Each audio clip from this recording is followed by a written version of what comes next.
ಓಂ ಗಂ ಗಣಪತೆ ನಮಃ. ಓಂ ನಮೋ ಭಗವತೆ ವಾಸುದೇವಾಯ. ಓಂ ನಮಃ ಶಿವಾಯ. ಓಂ ಶ್ರೀಮಾತ್ರೇ ನಮಃ. ಸಮಸ್ತ ಈ ಸಂಜೆ ವಾಹಿನಿ ವೀಕ್ಷಕರಿಗೆ ನಾನು ನಿಮ್ಮ ಆಚಾರ್ಯ ಬಾಲಸುಬ್ರಹ್ಮಣ್ಯ ಮಾಡುವ ಅನಂತ ನಮಸ್ಕಾರಗಳು. ವೀಕ್ಷಕರೇ, ವಾರ ಭವಿಷ್ಯ ಕಾರ್ಯಕ್ರಮಕ್ಕೆ ಸ್ವಾಗತ ಸುಸ್ವಾಗತ. ಈ ಪರಾಭವ ನಾಮ ಸಂವತ್ಸರ ದಕ್ಷಿಣಾಯನ ನೋಡಿ, ಉತ್ತರಾಯಣ ಮತ್ತು ದಕ್ಷಿಣಾಯನಗಳಿರ್ತವೆ. ಅದರಲ್ಲಿ ದಕ್ಷಿಣಾಯನ ಈಗ ಪ್ರಸ್ತುತ ಸಾಲಿನಲ್ಲಿ ನಡೀತಾ ಇರುವಂಥದ್ದು. ಈ ದಕ್ಷಿಣಾಯನ ಮಾಸದ ಅಂದರೆ ಈ ಆಯನದ ನಾವು ಆಷಾಢ ಮಾಸದ ಗ್ರೀಷ್ಮ ಋತುವಿನ ಷಷ್ಠಿ, ಸಪ್ತಮಿ, ಅಷ್ಟಮಿ, ನವಮಿ, ದಶಮಿ, ಏಕಾದಶಿ ತಿಥಿಗಳನ್ನು ನಾವು ಮುಂದಿನ ದಿನಗಳಲ್ಲಿ ನೋಡುವಂಥದ್ದು. ಸರಿ, ಇಷ್ಟೆಲ್ಲ ನೋಡಿದಾಗ ಗ್ರಹಗಳು ಸಹ ಒಂದು ವಿಶೇಷವಾದಂತಹ ಫಲವನ್ನು ಕೊಡ್ತವೆ. ಅದರಲ್ಲಿ ಪ್ರಮುಖವಾಗಿ ಮೇಷರಾಶಿಯಿಂದ ಮೀನರಾಶಿ ಯಾವ ರೀತಿಯಾದಂಥ ಶುಭ ಅಶುಭ ಫಲಗಳಿರ್ತವೆ ಅನ್ನೋದನ್ನ ನೋಡೋಣ. ಪ್ರಥಮ ಬಾರಿಗೆ ಮೇಷರಾಶಿಯಲ್ಲಿ ಜನನವಾಗಿರೋರು ನೋಡಿ, ಸಾಡೆ ಸಾತಿಯ ಪ್ರಭಾವ ಇದ್ದೇ ಇದೆ. ಹಾಗಂದ್ಬಿಟ್ಟು ಖಂಡಿತ ಚಿಂತೆ ಮಾಡೋವಂಥದ್ದೇನಿಲ್ಲ. ಸಣ್ಣ ಪುಟ್ಟ ಪರಿಹಾರಗಳು ಮಾಡ್ಕೊಂಡು ಹೋದರೆ ಖಂಡಿತ ಫಲ ನಿಮ್ಮದಾಗಿರುತ್ತೆ. ಯಾವ ಥರ ಫಲ? ಶುಭ ಫಲಗಳ ನಿಮ್ಮದಾಗಿರ್ತದೆ. ಆದರೆ ಒಂದು ವಿಚಾರದಲ್ಲಿ ನೀವು ಯೋಚಿಸಬೇಕು.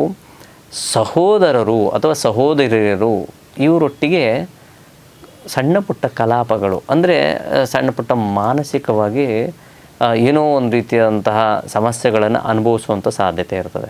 ಇದ್ರ ಬಗ್ಗೆ ಸ್ವಲ್ಪ ಗಮನ ಹರಿಸಿದ್ರೆ ತುಂಬ ಒಳ್ಳೆಯದು. ಇನ್ನು ಹಣಕಾಸಿನ ವಿಚಾರದಲ್ಲಿ ಬೇರೆಯವ್ರಿಗೆ ಕೊಡುವಂಥದ್ದು ಅಥವಾ ತೆಗೆದುಕೊಳ್ಳುವಂಥದ್ದು, ಹಣಕಾಸಿನ ವಿಚಾರದಲ್ಲೂ ಸ್ವಲ್ಪ ಹುಷಾರಾಗಿದ್ದರೆ ತುಂಬ ಒಳ್ಳೆಯದು. ಇಷ್ಟು ಹೊರತುಪಡಿಸಿದ್ರೆ ಮಿಕ್ಕೆಲ್ಲ ವಿಚಾರದಲ್ಲೂ ಖಂಡಿತ ಶುಭ ಫಲಗಳನ್ನು ಕಾಣ್ತೀರ. ಯಾವುದೇ ಭಯಪಡೋವಂಥದ್ದೇನಿರಲ್ಲ. ಹನುಮಂತನ ಸ್ಮರಣೆ ಪರ್ಮನೆಂಟಾಗಿ ಇಟ್ಕೊಂಬಿಡಿ. ಅದರೊಟ್ಟಿಗೆ ಈ ಮಾಸ ಅಂದರೆ ಈ ಒಂದು ಆಷಾಢ ಮಾಸದಲ್ಲಿ ಈ ವಾರದಲ್ಲಿ ಪ್ರಮುಖವಾಗಿ ಕೆಲವು ದೇವರುಗಳು ಹೇಳ್ತೀನಿ, ಅಂತಹ ದೇವಸ್ಥಾನಗಳಿಗೆ ಹೋಗಿ ನಮಸ್ಕಾರ ಮಾಡ್ಕೊಂಬರುವಂಥದ್ದು ತುಂಬ ಮುಖ್ಯ ಆಗುತ್ತೆ. ಅದರಲ್ಲಿ ಸಾಕ್ಷಾತ್ ಲಕ್ಷ್ಮೀನಾರಾಯಣ ಅಥವಾ ಲಕ್ಷ್ಮೀನಾರಸಿಂಹನ ಸ್ಮರಣೆ ಮಾಡಿದ್ರೆ ತುಂಬ ಒಳ್ಳೆಯದು. ಮುಂದಿನ ರಾಶಿ ವೃಷಭ ರಾಶಿಯಲ್ಲಿ ಜನನವಾಗಿರೋರಿಗೆ ಮೂರನೇ ವ್ಯಕ್ತಿಗಳಿಂದ ಸ್ವಲ್ಪ ಮಟ್ಟಿಗೆ ನಿಮಗೆ ಸಪೋರ್ಟ್ ಸಿಗುತ್ತೆ. ಏನೋ ಗೊತ್ತಿಲ್ಲದೇ ಅವರಿಂದ ಏನೋ ಒಂದು ಸಪೋರ್ಟ್ ಸಿಕ್ತು, ಅದರಿಂದ ಸ್ವಲ್ಪ ಹಣಕಾಸಿನಲ್ಲಿ ಸುಧಾರಣೆ ಕಾಣಿಸ್ತು. ಈ ರೀತಿಯಾದಂತಹ ಒಂದು ವ್ಯತ್ಯಾಸಗಳು ಕಾಣುವಂಥದ್ದು. ಜೊತೆಗೆ ನಿಮ್ಮ ಡೆವಲಪ್ಮೆಂಟು, ಯಾವುದೋ ಒಂದು ರಿಯಲ್ ಎಸ್ಟೇಟ್ ಆಗಿರ್ಬೋದು ಅಥವಾ ಯಾವುದೋ ಒಂದು ಹೊಸ ಕೆಲಸ ಮಾಡೋಕೆ, ಅದರಲ್ಲಿ ಸ್ವಲ್ಪ ನಿಧಾನಗತಿಯಲ್ಲಿ ಚಲನೆ ಆಗುವಂಥ ಸಾಧ್ಯತೆ ಇರ್ತದೆ. ಚಿಂತೆ ಮಾಡುವಂಥದ್ದೇನಿಲ್ಲ. ಕೆಲವು ದಿನಗಳ ನಂತರ ಅದನ್ನು ಸಹ ಸುಧಾರಣೆಗೆ ಬರ್ತದೆ. ಇನ್ನು ಕುಟುಂಬದಲ್ಲಿ ಮಾತಿನ ವಿಚಾರದಲ್ಲಿ ಸ್ವಲ್ಪ ಹುಷಾರಾಗಿದ್ದರೆ ತುಂಬ ಒಳ್ಳೆಯದು. ಸರಿ, ಈಗ ಏನೋ ಒಂದು ಪರಿಹಾರ ಇರಬೇಕಲ್ಲ. ತಾಯಿ ದುರ್ಗಾ ಪರಮೇಶ್ವರಿಯ ಸ್ಮರಣೆ ಮಾಡಿ, ತುಂಬ ಒಳ್ಳೆಯದಾಗುತ್ತೆ. ದುರ್ಗಾ ಪರಮೇಶ್ವರಿಯ ಸ್ಮರಣೆ ಮಾಡ್ಕೊಂಡು ಹೋದರೆ ನಿಮಗೆ ಎಲ್ಲ ಕಷ್ಟಗಳು ದೂರವಾಗುತ್ತೆ. ಮುಂದಿನ ರಾಶಿ ಮಿಥುನ ರಾಶಿಯಲ್ಲಿ ಜನನವಾಗಿರೋರಿಗೆ ಉತ್ತರೋತ್ತರ ಅಭಿವೃದ್ಧಿಯನ್ನು ಕಾಣುವಂಥದ್ದು. ಸ್ವಲ್ಪ ಮಟ್ಟಿಗೆ ಹಣಕಾಸಿನ ವಿಚಾರದಲ್ಲಿ ಸಮಸ್ಯೆಗಳನ್ನ ಅನುಭವಿಸ್ತಾ ಇರ್ತೀರ. ಈಗಾಗಲೇ ಒಂದು 2-3 ತಿಂಗಳಿಂದನೂ ಫುಲ್ಲು ಹಣಕಾಸು ಎಲ್ಲೇ ಹೋದ್ರೂ ಸ್ವಲ್ಪ ದುಡ್ಡು ಫ್ಲೋ ಆಗ್ತಾ ಇರಲ್ಲ, ಟೈಟ್ ಆಗಿರೋಂಥದ್ದು. ಕೊಡೋರು ಕೊಡೋಕ್ಕಾಗಲ್ಲ, ನಿಮಗೆ ಕೊಡೋರು ಕೊಡ್ತಾ ಇರಲ್ಲ. ಈ ರೀತಿಯಾದಂಥ ಹಣಕಾಸಿನ ವಿಚಾರದಲ್ಲಿ ಸ್ವಲ್ಪ ಸಮಸ್ಯೆ ಇರ್ತದೆ. ಆದರೆ ದಿನೇ ಖಂಡಿತ ಹೋದಂತೆ ನಿಮಗೆ ಅದೃಷ್ಟ ಖಂಡಿತ ಕುಲಾಯಿಸುತ್ತೆ. ಸಮಾಧಾನ ಅತಿ ಮುಖ್ಯ. ಯಾಕೆಂದರೆ ನಿಮಗೆ ಗುರುಬಲ ಸಹ ಚೆನ್ನಾಗಿದೆ, ಜೊತೆಗೆ ಶನಿ ಬಲವೂ ಸಹ ಅದ್ಭುತವಾಗಿದೆ. ಚಿಂತೆ ಮಾಡುವಂಥದ್ದೇನಿಲ್ಲ. ಪರಿಹಾರ ರೂಪಕವಾಗಿ ನೀವು ಮಾಡಬೇಕಾಗಿರುವಂಥದ್ದು ಸುಬ್ರಹ್ಮಣ್ಯನ ಸ್ಮರಣೆ ಮಾಡಿ. ಈ ವಾರ ತುಂಬ ಒಳ್ಳೆಯದಾಗುತ್ತೆ. ಮುಂದಿನ ರಾಶಿ ಕರ್ಕಾಟಕ ರಾಶಿಯಲ್ಲಿ ಜನನವರು ನೋಡಿ, ಜನ್ಮದಲ್ಲಿ ಗುರು ಜೊತೆಗೆ ರವಿ ಈ ರೀತಿಯಾದಂತಹ ಶುಭ ಮತ್ತು ಅಶುಭ ಗ್ರಹಗಳ ಸಂಚಾರವು ಜರುಗುವಂಥ ಸಂದರ್ಭದಲ್ಲಿ ಸ್ವಲ್ಪ ಗೊಂದಲ ಉಂಟಾಗುವಂಥ ಸಾಧ್ಯತೆ ಇರ್ತದೆ. ಯಾರಿಗಾದರೂ ದುಡ್ಡು ಕೊಡಬೇಕು ಅಂದರೆ ಯೋಚನೆ ಮಾಡಿ ದುಡ್ಡು ಕೊಡಿ. ಸಡನ್ನಾಗಿ ಕೊಟ್ಬಿಟ್ಟಿರ್ತೀರ, ಆಮೇಲೆ ಯೋಚನೆ ಮಾಡೋಕ್ಕೆ ಹೋಗ್ತೀರಾ, ಖಂಡಿತ ಮಾನಸಿಕವಾಗಿ ಖಿನ್ನತೆಗೆ ಒಳಗಾಗ್ತೀರ.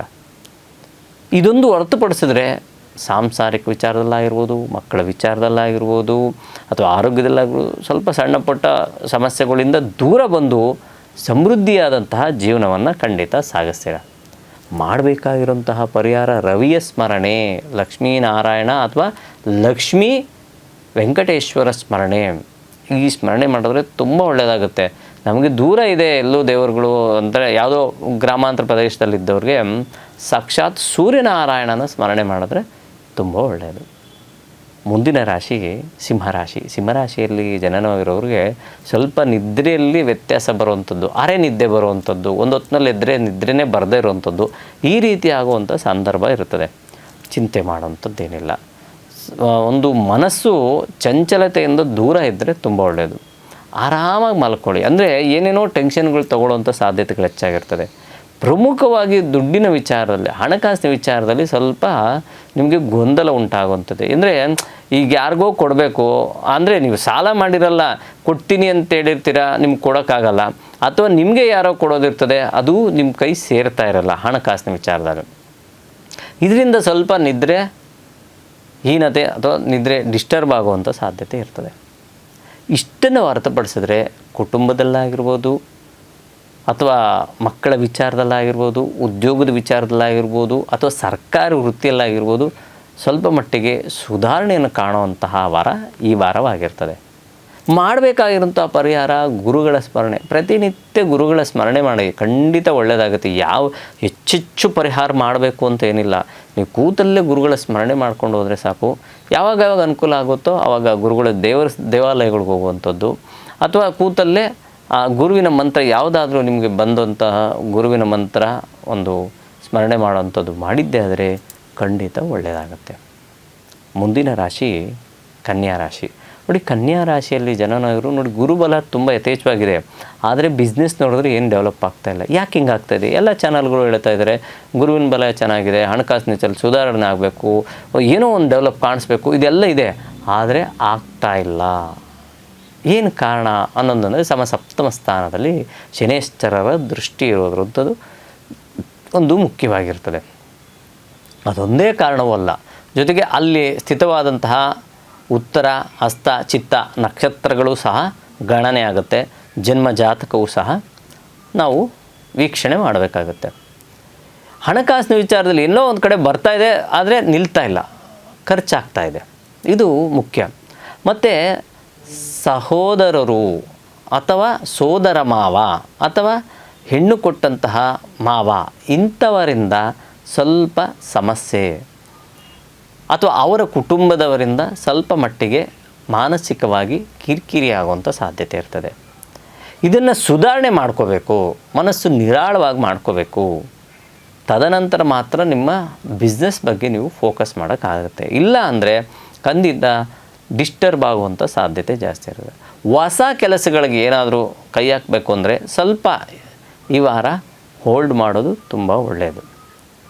ಲಘು ದೂರ ಪ್ರಯಾಣದಿಂದ ನಿಮಗೆ ಒಳ್ಳೆಯ ಒಂದು ಲಾಭವೂ ಸಹ ಸಿಗುವಂಥದ್ದು. ಅಂದರೆ ಲಘು ದೂರ ಪ್ರಯಾಣ ಮಾಡಿ ದೇವರ ದರ್ಶನ ಮಾಡ್ಕೊಂಬರೋವಂಥದ್ದು, ಅಥವಾ ನಿಮ್ಮ ಸ್ನೇಹಿತರು ಒಳ್ಳೆಯ ಒಂದು ಅವರು ನಮಗೆ ಎಲ್ಲ ವಿಚಾರದಲ್ಲೂ ನಮಗೆ ಹಿತೈಷಿಗಳು ಅಂತ ಹೇಳ್ತೀವಲ್ಲ, ಅಂಥವ್ರ ಹತ್ರ ಹೋಗಿ 4 ಮಾತಾಡೋವಂಥದ್ದು, ಅಥವಾ ಯಾವುದಾದ್ರೂ ಒಂದು ಗುರುಗಳ ಕ್ಷೇತ್ರಗಳಿಗೆ ಹೋಗಿ ಬರೋವಂಥದ್ದು, ಈ ಥರದ್ದು ಮಾಡಿದ್ರೆ ತುಂಬ ಒಳ್ಳೆಯದಾಗುತ್ತೆ.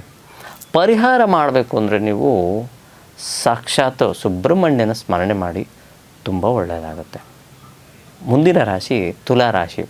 ತುಲಾ ರಾಶಿಗೆ ಒಂದು ಪ್ಲಸ್ಸು ಇದೆ, ಒಂದು ಮೈನಸ್ಸು ಇದೆ. ಯಾವತ್ತೂ ತಿಳ್ಕೊಂಬಿಡಿ.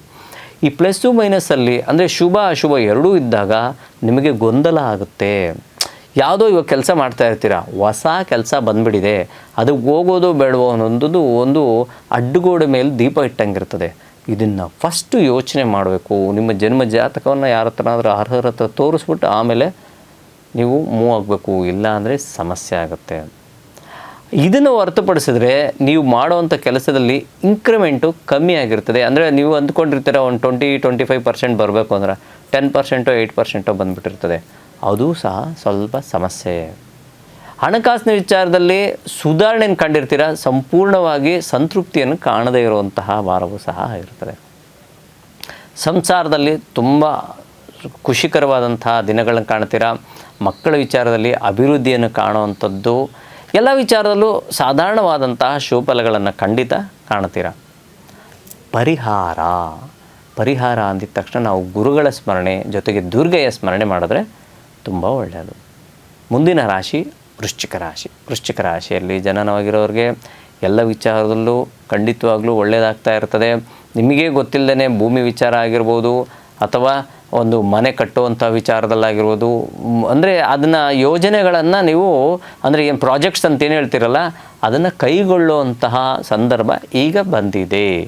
ಖಂಡಿತ ಒಳ್ಳೆಯದಾಗುತ್ತೆ, ಚಿಂತೆ ಮಾಡುವಂಥದ್ದು ಏನಿಲ್ಲ. ಆಷಾಢ ಮಾಸ ಅಂತೇಳ್ಬಿಟ್ಟು ಕೆಲವೊಂದು ಕೆಲಸಗಳನ್ನ ಸ್ಟಾಪ್ ಮಾಡಿರ್ತೀರ, ತದನಂತರ ನೀವು ಎಲ್ಲ ವಿಚಾರದಲ್ಲೂ ಶುಭ ಫಲಗಳನ್ನು ನೀವು ಕಾಣಬಹುದು.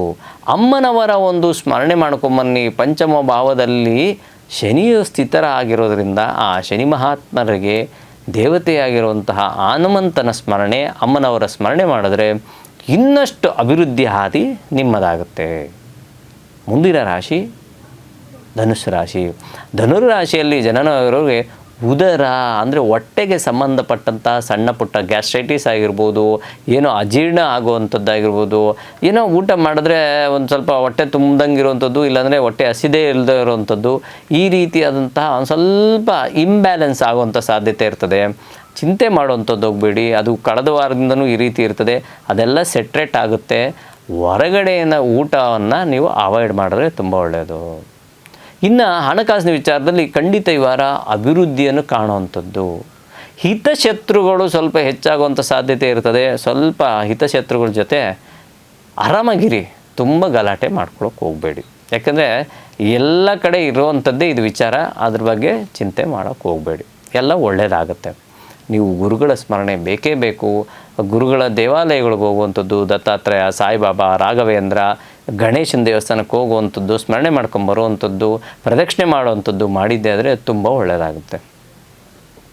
ಮುಂದಿನ ರಾಶಿ ಮಕರ ರಾಶಿಯಲ್ಲಿ ಜನನವರು ನೋಡಿ 6ಕ್ಕೆ ಇರಲ್ಲ 3ಕ್ಕೆ ಹಿಡಿಯಲ್ಲ ಅನ್ನೋವಂಥ ಸಂದರ್ಭ ನಿಮ್ಮದಾಗಿರ್ತದೆ. ಏನೋ ದುಡಿತಾ ಇದ್ದೀವಿ, ಆದರೆ ಆ ಹಣಕಾಸು ನಮಗೆ ಸ್ಯಾಟಿಸ್ಫ್ಯಾಕ್ಷನ್ ಆಗ್ತಾ ಇಲ್ಲ. ಮಕ್ಕಳ ವಿಚಾರದಲ್ಲಿ ಸ್ವಲ್ಪ ಕಿರಿಕಿರಿ, ಹೇಳಿದ ಮಾತು ಕೇಳ್ತಾ ಇರಲ್ಲ. ಯಾರೆಲ್ಲ ಮಕರ ರಾಶಿಯಲ್ಲಿ ಜನನವಾಗಿರ್ತಾರೋ ಅವ್ರ ಮಕ್ಕಳು ಸ್ವಲ್ಪ ಹಠದ ಸ್ವಭಾವವನ್ನು ಇಟ್ಕೊಂಬಿಟ್ಟಿರ್ತಾರೆ. ಏನೇ ಆದರೂ ಸಹ ಸುಮ್ಮನೆ ಸಣ್ಣ ಪುಟ್ಟ ಕಿರಿಕಿರಿ. ಈ ವಿಚಾರದಲ್ಲಿ ಪತಿ ಪತ್ನಿಯಲ್ಲೂ ಸಹ ಸ್ವಲ್ಪ ಗೊಂದಲ ಆಗುವಂಥ ಸಾಧ್ಯತೆ ಇರ್ತದೆ. ಹಣಕಾಸಿನ ವಿಚಾರದಲ್ಲಿ ಅದ್ಭುತವಾದಂತಹ ದಿನಗಳನ್ನು ಮುಂದಿನ ದಿನಗಳಲ್ಲಿ ಕಾಣುವಂಥ ಸಾಧ್ಯತೆ ಸಹ ಉಂಟು. ಆರೋಗ್ಯದಲ್ಲಿ ಸ್ವಲ್ಪ ಚೇತರಿಕೆಯೂ ಸಹ ಉಂಟು. ಇಷ್ಟೆಲ್ಲ ಇದ್ದಾಗ ನೀವು ಏನಾದರೂ ಪರಿಹಾರ ಮಾಡಿಕೊಳ್ಳೇಬೇಕಲ್ಲ. ಏನು ಮಾಡಿಕೊಂಡ್ರೆ ಒಳ್ಳೆಯದು ಅಂದರೆ ಸಾಕ್ಷಾತ್ ಕಾಲಭೈರವನ ಸ್ಮರಣೆ ಮಾಡಿ, ತುಂಬ ಒಳ್ಳೆಯದಾಗುತ್ತೆ. ಮುಂದಿನ ರಾಶಿ ಕುಂಭರಾಶಿಯಲ್ಲಿ ಜನನವಾಗಿರೋರಿಗೆ ಏನೋಪ್ಪ ಎಷ್ಟೆಲ್ಲ ಕಷ್ಟಪಡ್ತಾಯಿದ್ದೀವಿ, ಯಾವ ಕೆಲಸದಲ್ಲಾಗಿರ್ಬೋದು, ಕುಟುಂಬದಲ್ಲಾಗಿರ್ಬೋದು, ಯಾವುದೇ ಒಂದು ವಿಚಾರದಲ್ಲಿ ಸಂತೃಪ್ತಿ ಅನ್ನೋ ಸಿಗ್ತಾಯಿಲ್ಲ, ಸ್ಯಾಟಿಸ್ಫ್ಯಾಕ್ಷನ್ ಸಿಗ್ತಾಯಿಲ್ಲ. ಅದು ನೀವು ತೆಗೆದುಕೊಂಡ್ರೆ ಮಾತ್ರ ಆಗೋದು, ಇಲ್ಲ ಅಂದರೆ ತುಂಬ ಕಷ್ಟ ಆಗುತ್ತೆ. ನಿಮ್ಮ ಮನಸ್ಸು ಸಹ ಸ್ವಲ್ಪ ಚಂಚಲತೆಯನ್ನು, ಷಷ್ಠಭಾವದಲ್ಲಿ ಗುರುವಿನ ಸಂಚಾರ ಜೊತೆಗೆ ರವಿಯ ಸಂಚಾರವು ಸಹ ನಡೀತಾ ಇದೆ. ಸಪ್ತಮಾಧಿಪತಿಯಾದಂತಹ ರವಿಯು ಷಷ್ಠ ಸ್ಥಾನಸ್ಥಿತನಾದಾಗ ಅದು ತ್ರಿಕಾಸ್ಥಾನವಂತೂ ಹೇಳ್ತೀವಿ. ಅದರೊಟ್ಟಿಗೆ ದ್ವಿತೀಯಾಧಿಪತಿಯಾದಂತಹ ಗುರುವು ಸಹ ಷಷ್ಠಭಾವದಲ್ಲಿ ಸ್ಥಿತನಾಗಿದ್ದಾನೆ. ಗುರುವಿನ ಬಲವೂ ಸಹ ಕಮ್ಮಿ ಇದೆ. ಭೂಮಿ ವಿಚಾರದಲ್ಲಿ ಏನಾದರೂ ವ್ಯವಹಾರ ಮಾಡಬೇಕು ಅಂದರೆ ಸ್ವಲ್ಪ ಯೋಚನೆ ಮಾಡಿ ವ್ಯವಹಾರ ಮಾಡಿದ್ರೆ ಒಳ್ಳೆಯದು, ಇಲ್ಲ ಅಂದರೆ ಸ್ವಲ್ಪ ಕಷ್ಟ ಆಗುತ್ತೆ. ರಿಯಲ್ ಎಸ್ಟೇಟ್ ಮಾಡೋವಂಥವ್ರಿಗೆ ಪ್ರಮುಖವಾಗಿ ಎಲ್ಲ ಹತ್ತತ್ರಕ್ಕೆ ಬರ್ತಾಯಿದೆ, ಯಾಕೋ ಸರಿಯಾಗಿ ಕೈಗೊಳ್ತಾ ಇಲ್ಲ ಮಾಡಿರೋಂಥ ವ್ಯವಹಾರ, ಈ ರೀತಿ ಸಹ ಅಂತ ನಿಮಗೆ ಭಾವನೆ ಆಗ್ತಾಯಿದೆ, ಅದೇ ರೀತಿ ಜರುಗ್ತಾ ಇದೆ.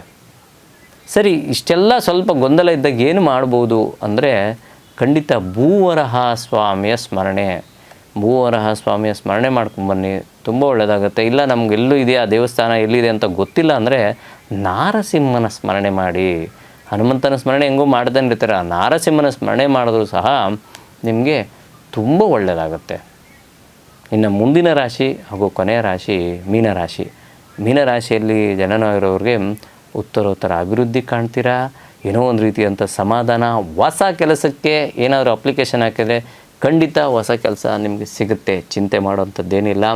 ಪ್ರಮೋಷನ್, ಅದು ಸಹ ಪ್ರಮೋಷನ್ ಸಿಗುವಂಥದ್ದು, ವಿದೇಶ ಪ್ರಯಾಣ ಮಾಡೋದಕ್ಕೂ ಸಹ ಅನುಕೂಲ ಆಗುವಂಥದ್ದು, ಏನೋ ಒಂದು ರೀತಿಯಂಥ ಲವಲವಿಕೆ ಇರುವಂತಹ ವಾರ ನಿಮ್ಮದಾಗಿರ್ತದೆ. ದೈವ ದರ್ಶನ ಮಾಡುವಂಥದ್ದು, ದೇವಾಲಯಗಳಿಗೆ ಹೋಗಿ ಬರುವಂಥದ್ದು, ಈ ರೀತಿಯಾದಂಥ ಚುರುಕುತನವನ್ನು ಗೊಳ್ಳುವಂಥದ್ದು ವಾರ ಈ ವಾರ ಆಗಿರ್ತದೆ.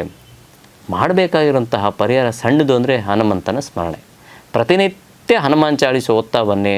ಓಂ ಶ್ರೀ ಹನುಮತೇನ್ ನಮಃ ಅನ್ನೋ ಒಂದು ಮಂತ್ರವನ್ನು ಪಠನೆ ಮಾಡ್ತಾಯಿರಿ. ತುಂಬ ಒಳ್ಳೆಯದಾಗುತ್ತೆ.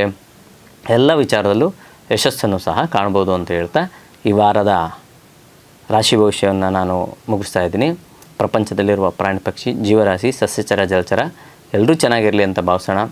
ಎಲ್ಲರೂ ಸಮಾನ ಮನಸ್ಕರಾಗಿ ಜೀವನ ಮಾಡೋಣ. ಎಲ್ಲರಿಗೂ ನಮಸ್ಕಾರ.